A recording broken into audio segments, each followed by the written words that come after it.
As we enter 2025, it's the perfect time to reflect on the past 12 months and celebrate memorable achievements. While I have a few I'd like to go through at the end of the video, I want to begin by awarding the best games of the past year. While many 2024 retrospectives have rushed to cover the defining trends or biggest releases, I've based my picks on which games left the longest lasting impression, waiting until the new year to really mull over my choices. It's absolutely not because I got addicted to Factorio over my Christmas break. It's worth noting that my schedule didn't let me tackle everything, especially the sprawling RPGs and PS5 exclusives that dominated last year's conversations. Instead, my list is going to highlight smaller, independently produced titles and overlooked gems, many of which gave me something new to enjoy without breaking the bank. If you're looking for some fresh experiences to get through these winter months, consider these my recommendations. And of course, let me know in the comments below which games you gelled with most the past year. So let's dive into my standout games of 2024, starting with a few special mentions. Mark Brown of Game Maker's Toolkit completed his odyssey through games development this past year. Not just a milestone for a video creator to developer, but his title Mind Over Magnet is a genuinely clever puzzle game. With Portal-like ingenuity wrapped in an XBLA-style simplicity, it strikes the perfect balance between brevity and braininess. One to check out, or at least be inspired by, for other would-be game devs. Anton Blast is an incredible achievement by the team at Summit Sphere that makes good on my prediction all the way back in Rise of the Wario Likes that Anton Board Deluxe proved the team were more than qualified to make a brilliant Wario Land-like game. But the team has created something far more ambitious here. It's a creative, frenetic platformer bursting with energy and charm, and is easily one of the most inventive platformers of the year. Whatever they tackle next, I'm definitely all in. After 7 years of anticipation, Moss Mouth's gigantic retro compilation UFO 50 is finally out for everyone to enjoy. As a whole is more impressive than the sum of its parts, and while the collection's rigid adherence to 8-bit constraints sometimes hampers individual titles, there's still plenty of quirky brilliance to be found within.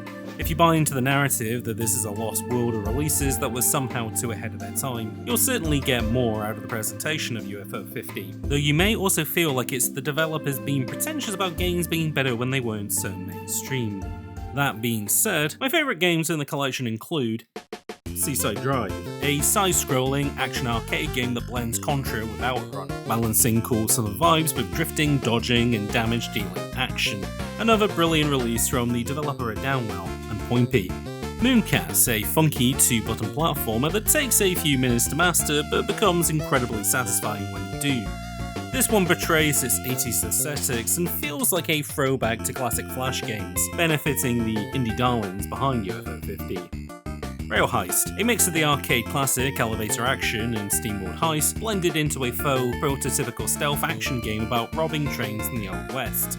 One of the few games I'd like to see a genuine remastering of, which also includes Party House, a deck builder that swaps out fantasy cards for a Rolodex of phone numbers, where planning the perfect party requires building synergies the same way you do in Collateral. A really fun take on the concept that could be a great entryway that people will put off by playing cards. And finally, Mortal, the game that summarizes 2024. It's Lemmings meets Super Meat Boy, where you send a limited number of heroes out to clear brutal obstacle courses. Sacrificial transformations build new platforms and opportunities, leading to a cool strategy of where and when to burn lives to save even more. It's definitely the most inventive game out of the collection, and one that I recommend buying the entirety of UFO 50 just to try for yourself. 2024 saw the release of a brand new state-of-the-art platform for playing games from one of the big three publishers. No, I'm not talking about Sony's PS5 Pro, but instead Microsoft has turned its professional networking site LinkedIn into a platform for daily ritual games. For those of us still playing NYT's Wordle and Connections, and dailies like Myrtle and Sing to Noodle, LinkedIn has added 4 potential new games to your rotation. My favourites of the bunch are Queens, a take on the classic logic game Star Battle where you place crowns in compatible rows, columns and areas, as well as Cross Climb where you figure out a sequence of words based on a single letter change each time. Compared to Black Myth Wukong, these games aren't exactly the most cutting edge nor groundbreaking the industry has seen, but as an example of video games appearing in more aspects of daily life, at least now I have a positive reason to visit LinkedIn. Also, definitely check out Sunny to Noodle Battle. In 2024, I finally beat the 20-year-old Tomb Raider 1. It wasn't a task I'd been actively pursuing in that intervening time, rather it was my first experience via Asper's remastering of the first 3 Lara Croft adventures. Although there are plenty of modern concessions made in these ports, I finally beat Lara's first globe-trotting epic by knuckling down and embracing its original digital controls. Well, that and rewatching a few walkthroughs on YouTube. Returning to an era before standardized analog sticks was an enlightening experience, but fortunately Tomb Raider doesn't feel overly antiquated because all of its obstacles and challenges are fine-tuned around its precise inputs. Platforming feels more like punching in combos in a fighting game than a freewheeling ballet, while its light amount of combat is nicely automated. A bit like being trapped in a tomb with its own mechanical rules, being isolated in Tomb Raider gets you to appreciate what it does best when you're not thinking of now standardized modern mechanics. Its new look of paint was certainly appreciated too. However, finishing TR1 did set me on playing other Lara Croft adventures, in particular Tomb Raider Anniversary and its 2013 reboot. The plan was to cover them in a video essay that traced the series' evolution alongside how Lara has been depicted across almost 30 years of games, but it's a concept I never fully figured out. Maybe it might re-emerge next year, if only for the opportunity to tell my Lucasade story. Garbanzo's Quest is the first game from the developer Zagawi, and a love letter to both Super Mario World and their pet dog Frankie. There's super charming sprites, sounds and music, ROM hack-like level gimmicks and cleverness, and just a really appealing charm throughout. I've slowly worked away at it the past few months, and each level completed has left me in a good mood. They have that same charming Yoshi's Island-like episodic feel of working through a kid's cartoon. You even unlock cool little friends at the end of each that'll hang out back at your underground base, where you can try on new hats and spit on flowers to make them big and healthy. If you're a fan of Mario from the SNES era or modern Super Mario Maker obstacle courses, this is a must-play. There's even a pretty vibrant developer community around it if you're interested in expanding Garbanzo's Quest out with your own great ideas. Finally, my last special mention is Node Buster, my absolute favourite small experience of the year. To save saying too much, go to Steam right now, spend the £2 asking price on it, and spend an evening soaking it in.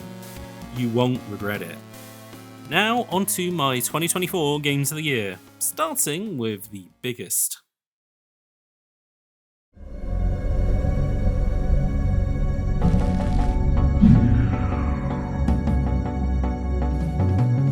The little roguelike that could. At the recommendation of videomaker Sputnik34, I fell in love with this manic poker roguelike from its Steam Next Fest demo back in February, and that bloomed into a years-long affair following a full release. Turns out I haven't been the only one, as Balatro has exploded into a genuine indie phenomenon. If you've been actively consuming GOTY list the past 2 months, there's very little I can say about Balatro that hasn't been better said. But as I covered all the way back in my full review of the game, it got me to appreciate the genre for the first time, and that proved to be a blessing throughout the year. If, like me, Balatro was the first roguelike you really enjoyed, then let me walk you through what else I gelled with. Without Balatro, I wouldn't have sunk several hours into Cobalt Core, a fantastic card-driven spaceship battler. With its funny animal cast, galaxy map, and missile-dodging action, it might remind you a little of Star Fox, but this is very much about locked-in, turn-based dogfights, where playing cards represent your ship's attack, shielding, and dodging capabilities. It hits those same synergistic moments of Balatro, but with a little more strategy, feeling like a small tread into the world of the indie classic FDL without that game's punishing difficulty. I highly recommend it, especially if you're looking for a roguelike with a little more personality and action. Without Balatro, I also wouldn't have tried out Star Vaders or Battle Train at October's past Next Fest event.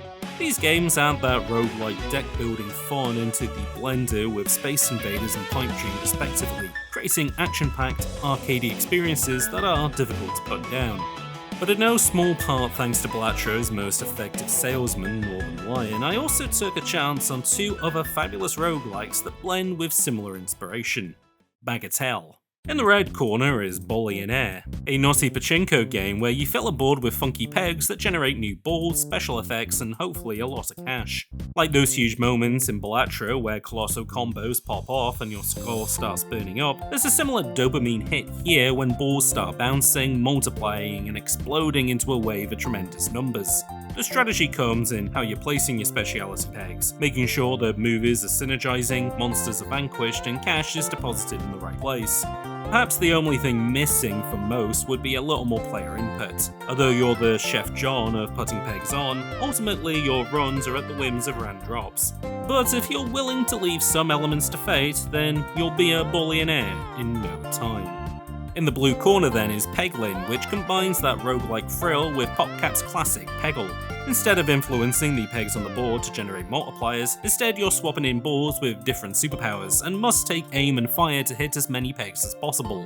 In a few bits of presentation, this generates attack points that are then cast by a little goblin at a line of enemies. It's less of a slot machine than Billionaire, and with that is a lack of theatrics with enormous combos, but there's still plenty of thrill in the unpredictable. There's also more of a genuine RPG adventure, with trips to the store and unexpected encounters that add some additional flavour to the ball bouncing action. What's cool is that although these games may share ideas, they're all incredibly unique in their approaches, with some leaning more into synergies, the fun of random chance, or letting you mitigate those elements as much as possible. Yet having that initial bit of grounding in Balatro made them all far more approachable than I may have found them previously. For that, Local Thunk's game is more than just its final release. It has solidified its legacy as a tide that raises all boats. Like how it and Billionaire found inspiration in the game Luck Be a Landlord, I'm hoping Balatro might be a positive influence on an even more diverse suite of future games.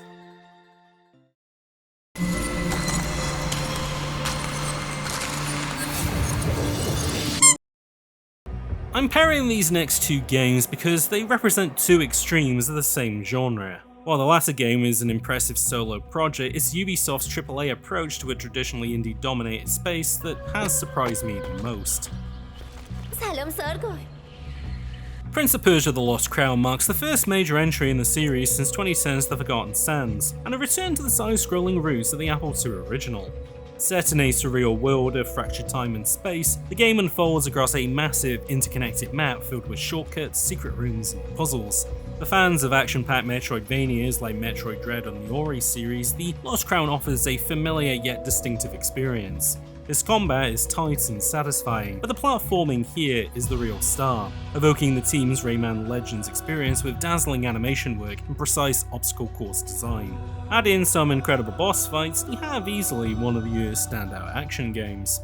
But what further sets The Lost Crown apart is its unique cultural flair.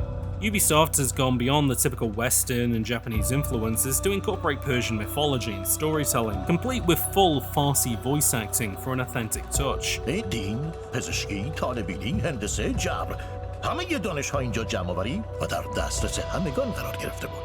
I played the game with it throughout, and the voice actors are hitting the heightened drama you want for a fantasy game like this, all within a fitting tongue. For a genre as well trodden as Metroid likes, this blend of an underexplored culture with AAA production values resulted in a game that felt genuinely fresh.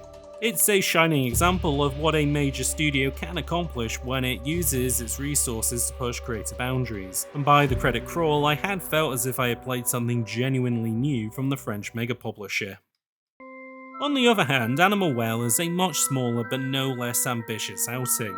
As a little creature in a dark world of gigantic animals, its adventure game structure quickly overlaps into survival horror, including the requisite limited resources. It's not outright terrifying, but there's a constant tension as you avoid colossal predators throughout your adventure. The fans of Fez and Tunic will find a lot to love here, as the game's initially straightforward structure opens up into a larger meta-puzzle to solve. There's even an entire mural with a coded message for you to figure out later on. I much prefer the early moments of Animal Well, however, especially its suite of toyetic gadgets with their own secondary functions, like a bubble wand that creates temporary platforms and a yo-yo you can do sick tricks with. The new abilities you get are what I look forward to in any new search action game, and certainly Animal Well does have Prince of Persia's different flavours of air dashes and double jumps beat in this aspect. In its design, Animal Well's world is filled with cleverly considered single-screen rooms, featuring moving conveyors and timing-based puzzles that break up the stealth action, all rendered in a minimalist pixel art style that looks absolutely stunning, especially on an OLED screen. It's a polished labour of love from a single developer, and like Balatro is another shining example of what can be achieved when someone dedicates years, over a decade in this case, to refining a single idea. All I can say is, Donkey, good job throwing money at this. Both games reviewed well, but only Animal Well has emerged as a financial hit and broader success the past year. While its alternate reality game elements have sustained interest, the Lost Crown definitely struggled due to a higher price tag. Only after discounts and a Steam release has it begun to gain traction, but with its team now disbanded, another AAA attempt in this space seems unlikely. It's a loss, as the Lost Crown demonstrates the potential of bigger budget Metroidvanias, while Animal Well proves there's still room for innovation on a smaller scale. Ultimately, your preference may depend on what you value more, the Lost Crown's combat and spectacle, or Animal Well's emphasis on mystery and exploration. Both easily succeed on their own terms, showing just how far the genre has evolved since the days of Super Metroid to now offer an entire spectrum of variety that goes beyond rigid genre definition. And that is pretty neat. Comedy games are a little like comedy jokes in that they're only really funny in the right place at the right time. Yet some months later I'm still thinking pretty fondly about my short but sweet time with Cole Supper's point and slap adventure, Thank Goodness You're Here.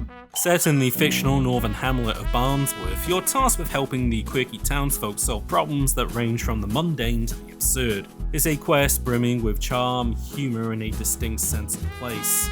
While I haven't felt the need to revisit it since my initial coverage last year, partly to avoid reheating old jokes or hunting for the ones I missed, I can wholeheartedly recommend it to anyone who didn't catch the first time round. Even if you're not from up north, there's still plenty to love in this streamlined and silly adventure. I also still stand by my brilliant idea that the BBC should use some of the TV license to fund even more games and projects exploring the unique humour and culture of other regions. Simply, I need a Thank Goodness You're Here-like adventure game for us folks who live on the other side of the Severn Bridge. Comedy is universal, but games like this prove it's also wonderfully and hilariously local. Lovely stuff, lad. Couldn't have done it better myself.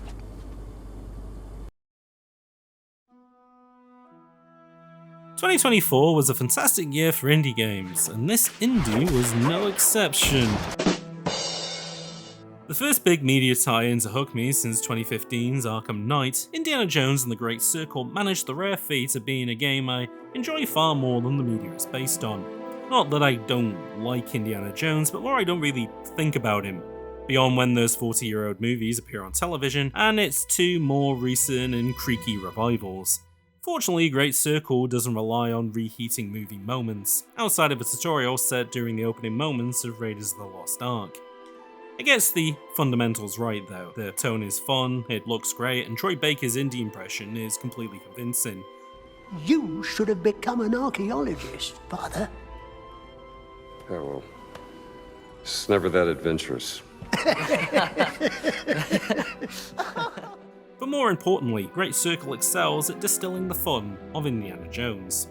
As a globe-trotting explorer, there are plenty of cool locations to visit and tombs to raid. His iconic whip has been turned into an all-purpose traversal and combat tool that adds some appreciated swinging, climbing, and yanking technology to these mini sandboxes. And as a not fan of the Nazis, there's many opportunities to knock fascists off scaffolds or knock them out with improvised weapons. It may be cliche to say that this game makes you feel like Indiana Jones, but The Great Circle goes beyond creating a playable indie movie, and instead invites you to get inside his head, hence the first-person perspective.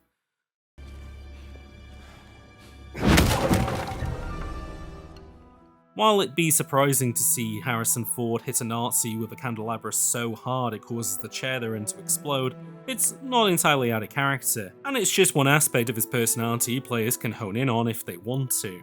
In niche gamer terms, The Great Circle is a Indiana Jones immersive sim, or a Merciana sim, if you will. Classic adventure game tasks like finding items, bartering with shopkeepers, and solving NPC problems aren't rigidly scripted but can be approached in any order.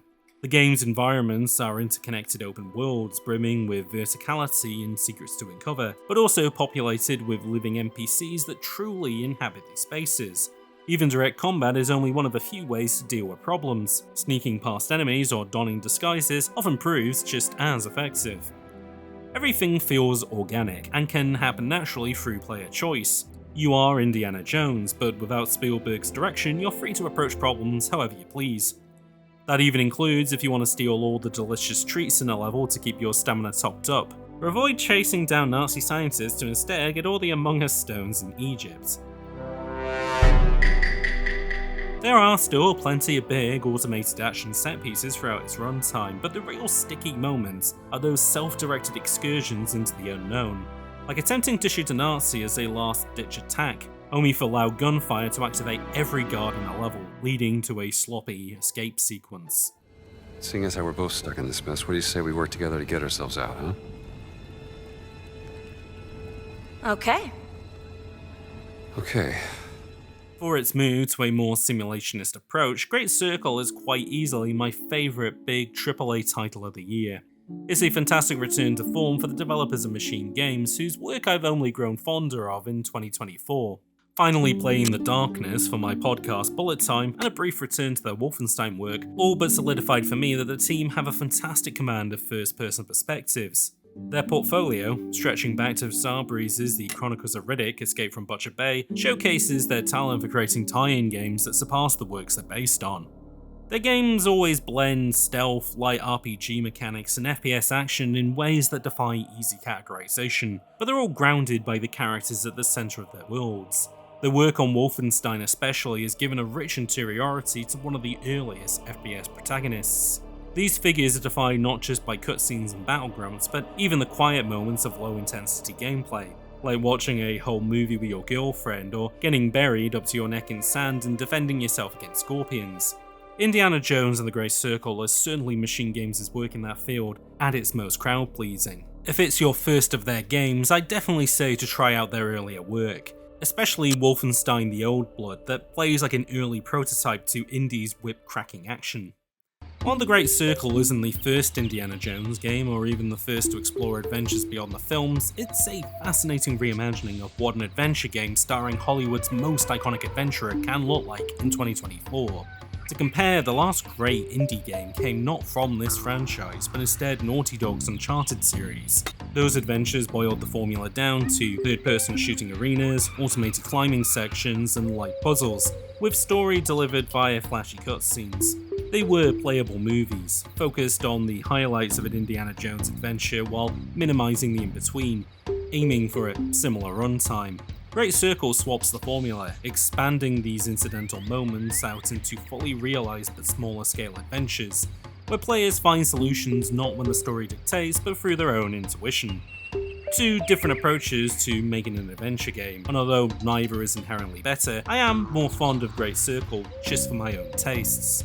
It's interesting to compare the game to Uncharted also because The Great Circle feels very indicative of where the two major publishers are this generation. While Sony have fully embraced third-person adventure games built on Naughty Dog's work, Microsoft have cultivated a distinct style of first-person adventuring inspired by arcade's Dishonored and The Elder Scrolls. As someone who loves stacking boxes to get over walls, especially over cutscene-driven arena shooting, it's the type of game I'd be happy to get even more of. The Great Circle blends that first-person formula with genuine movie magic, making it an inviting entry point to the Xbox ecosystem. If you're hooked, you might dive into other titles like Sea of Thieves, Grounded, or even the latest Call of Duty. And with Game Pass acting as Microsoft's playable Netflix, it's easier than ever to explore and take the plunge. For me, Indiana Jones and the Great Circle was a globe-trotting romp worth taking, and a clear sign the Machine Games know exactly how to keep the spirit of first-person adventures alive. Wolfenstein 3 can't come soon enough.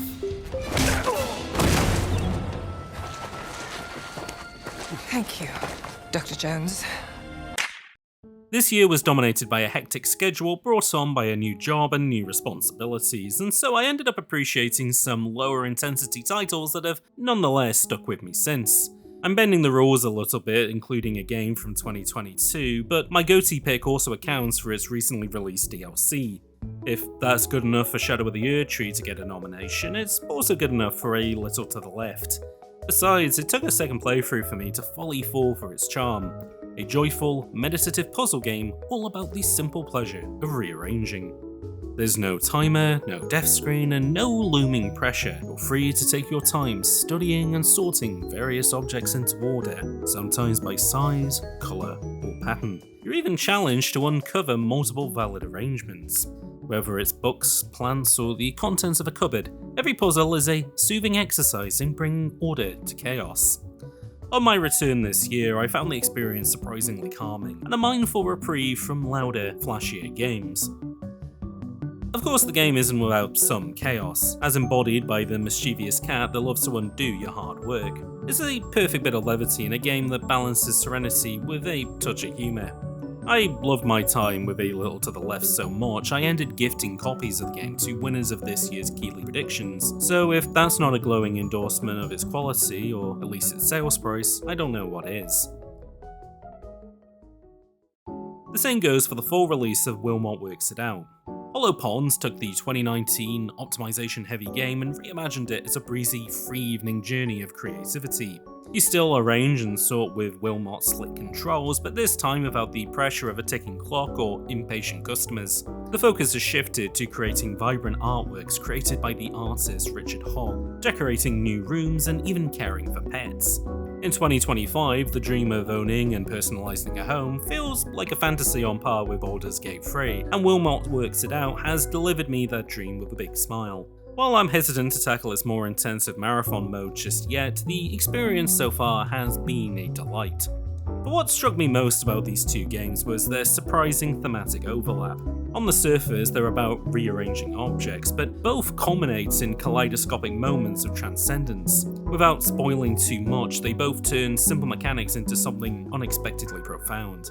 A testament to just how much creativity can bloom from even the simple act of rearrangement. 2017 was a pivotal year for Sega's Blue Hedgehog, thanks to the release of Sonic Mania, a brand new platformer inspired by his Sega Mega Drive era, created by members of Sonic's ROM hacking and fan game community. Not just a bold swing at letting Sonic fans take a crack at their favourite series, it's still widely regarded as the series' highest watermark. Mania has raised the bar for fans and developers alike, sparking a playable arms race we're still reaping benefits of. But 7 years later, it seems as if nothing has quite picked it to the post, which raises the question of what happened to the team responsible for this minor miracle. While some stuck around to work on Sonic Origins, remastering the original trilogy with similar panache, much of the core team broke away to form Evening Star Games and embark on an entirely new adventure. Obviously, originality is something to celebrate, but I'd be lying if I said I wasn't a little disappointed at the thought that another Mania from this dream team is unlikely. Why? Well, because Sonic Mania was the first time I really got what made Sonic the Hedgehog so special, and even then it took a few false starts. I had to learn to appreciate it as a different beast to Super Mario. Sonic's gameplay splits the difference between marble physics and a more conventional platformer, relying on players to find speed through cleverly designed levels brimming with cool set-piece moments. That focus on momentum is what sets Sonic apart from every other platformer, and speed has since become the heart of his identity ever since. But you already know this, like I did before I finally clicked with Mania. What really won me over most about early Sonic was his style. The original games had this mesmerizing, almost computer-aided design aesthetic, with geometric shapes and patterns standing in for natural objects. Sonic himself, rendered in Garode shaded detail, felt like an extension of this hyper-designed world. It wasn't trying to be natural, it was pure artifice, reminding me more of Donkey Kong Country than Super Mario World, but even more abstract and industrial. It's a look rooted in the factory Pomo movement of the 80s and 90s, drawing heavily from the Memphis Milano aesthetic, which collided with Bauhaus, Russian constructivism, and even WPA-era industrial design, all set to a soundtrack of New Jack Swing and booming 808 percussion. It's bold, brash, and unmistakably Sonic the Hedgehog, demonstrating just how important those visuals are in informing his post-Mario identity. Mania took that concept even further, with a far more vibrant colour palette and intricate, almost overwhelming environmental detail. The developers had done their homework, and instead of just playing the hits like a convincing cover band, they used the Mega Drive style as a starting point for something even better. Somewhere along the way, that striking artificiality was lost in favour of naturalistic environments, a move that always felt off. Sonic's stylized roots seem at odds with this more grounded direction, creating a disconnect between him and the world he should be occupying. Since playing Mania and subsequently dozens of Sonic games, I've wanted to see its iconic style return in a big way. Fully transition to the third dimension as if to fully mend the schism between Sonic's Mega Drive era and today. While games like Lost World and Dream Team have flirted with the idea, Sonic Team has always stopped short of fully committing to it. But thankfully, Evening Star Games picked up that stylistic torch and ran with it, using it as the foundation for their first big solo project. If Mania was the 32X Sonic game we never got, then Penny's Big Breakaway feels like an alternate timeline's answer to Nights into Dreams, a Sega Saturn or PlayStation era platformer reimagined without the hardware restrictions.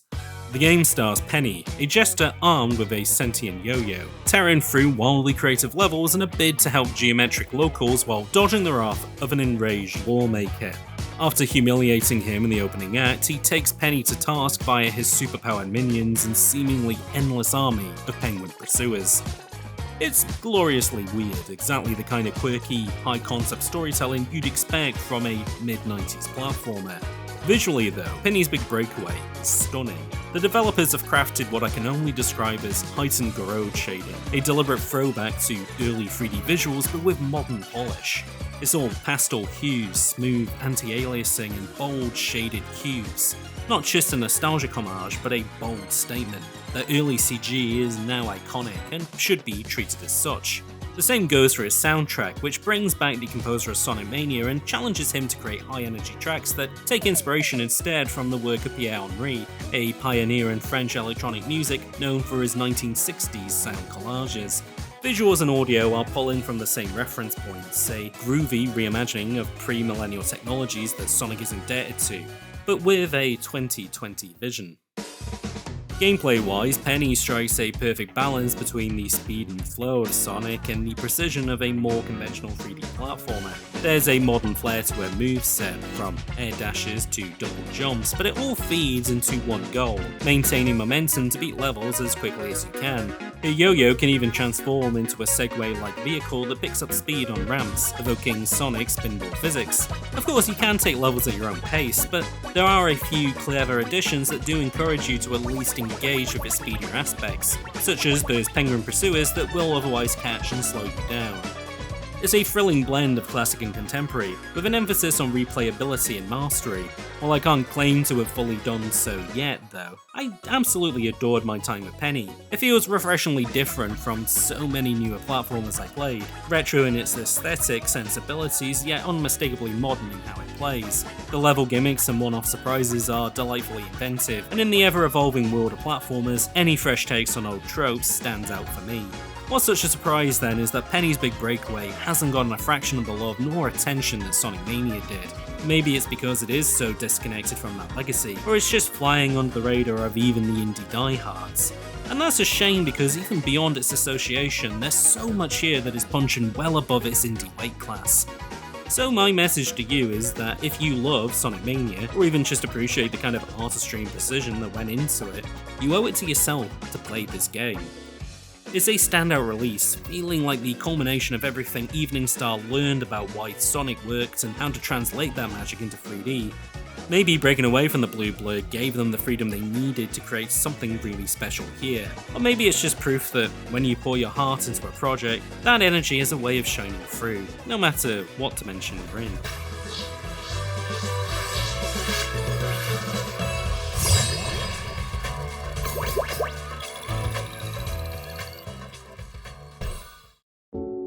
Thank you for making it all the way to the end of this video, and hopefully for sticking with me since last January. 2024 felt like a year where I figured out more of the hotcyder experience, and more importantly got to put that to the test with a few big projects, but let's talk about the data first. I put out 13 videos on the main channel that got a total of 175,000 views. The most popular was a retrospective on Sony's Ape Escape that traced its evolutionary path counter to modern platformers and celebrated its unique identity. I also had a big success with a new format called Cool Games that looked at several smaller indie titles in a looser essay style. This and the Steam Next Fest videos will hopefully become a feature of the channel going forward, and work has already begun on future volumes. If this is the first video of mine you've watched, or you'd like a recommendation on where to start with last year's releases, I'd really like everyone to check out my look at Chibi Robo Park Patrol that unfortunately got lost in the Thanksgiving shuffle. Especially if you like the cool interface design of Ape Escape, this looks at how Chibi makes the most of the Nintendo DS's unique hardware opportunities. Outside of the channel, I published 13 new episodes of Bullet Time, the video game podcast that analyses the shooters that missed their marks. I've discovered some of my new favourite FPSs from these episodes, like The Darkness 1 and 2, and also a lot of really bad stuff like Perfect Dark Zero. But I also produced 7 brand new episodes in experimental series like Coyote Time, Wyatt Joseph's exploration of platformers, and Movies We Like, a film retrospective with Disneycura and Playway. I'm hopeful that, should time permit, we can record a new batch of episodes from all these series across the year. But if you've never given us a listen, it's never been a better time to get caught up on what we've covered so far. Speaking of, I also made a few appearances on other podcasts this year, returning to Pixel Lid Pod to talk Mortal Kombat, appearing on the Quad Damage cast, 2 stops on the Sloam cast to cover Halo Combat Evolved and Batman Arkham Origins, and even featuring on Jacob Geller and Blake Hester's Something Rotten for their coverage of Call of Duty Black Ops. I hit a huge milestone in 2024 by finally getting my writing published. I was featured in Game Book Color by Ninty Media and Horror The Mansion by Lost in Cult, writing about Wario Land 3 on the Game Boy Color and the beta 3313 hack of Super Mario 64, respectively. I may have new work appearing in upcoming books from these publishers, and I'd absolutely love to write for even more publications this year, whether it be more game books or even games websites. My DMs are always open if you'd like to hear my pitches. Speaking of published games writing, I worked with Sony Pictures on a commissioned series of video essays for the PlayStation's 30th anniversary, looking at Japan Studios' Ico and Shadow of the Colossus, Jumping Flash, and Sucker Punch's Sly Cooper and the Thievius Raccoonus. These videos and more are featured over on their content channel Cut Scenes, and links are provided in the description if you'd like to check them out. Lastly, one of my video essays was featured in the prestigious Sight and Sound video essay list for 2024. It was my look at the joys of machinima in Landfall's content warning, made using that game's inbuilt camera and editing tools. I was also asked to contribute my own list of favourite video essays of the past 12 months. As for my hopes for 2025, I'd certainly love to make more videos, start new projects, and collaborate more often with other creatives. I'd also like to improve my setup, grow my audience, and make something really cool this year. It takes financial support to do that, and as always, you can get involved over on the hotcyder Patreon. The more time I can take away from my full-time job, the more I can put into videos, bullet time, and maybe even returning projects like Quest and Show. I'd certainly like to find a new avenue of income that goes beyond boring e-learning and hundreds of thumbnails, and instead from making games and writing my full time. I guess finally, I would like to draw more often too. One thing I didn't promote last year was I got my artwork published in a friend's board game, and I've only painted a few additional works throughout the year. Which also raises a point that I really should return to game design, especially after people have been checking out Quest and Show, and some other small experiments I've done, so perhaps both may make an appearance in upcoming videos. This channel and what I do is only made possible through countless contributors, and I'd like to thank a few people from the past year for their support. Heavy-Eyed for his audio mixing on almost every video I put out, including Explore, Disneycura and Pixel Kevin for co-hosting Bullet Time and all our guests the past year, and Eurothug4000 for recommending me for so many awesome work opportunities. A huge thanks to everyone in the UK crew for being a fantastic support group, the Seattle 2024 Holidayers, the hotcyder Patreon for directly funding my work, and countless others who've given me spoken parts, thumbnail jobs, game codes, or some script support the past 12 months. As always, I've been James, and I am really looking forward to seeing you all again in the next upload.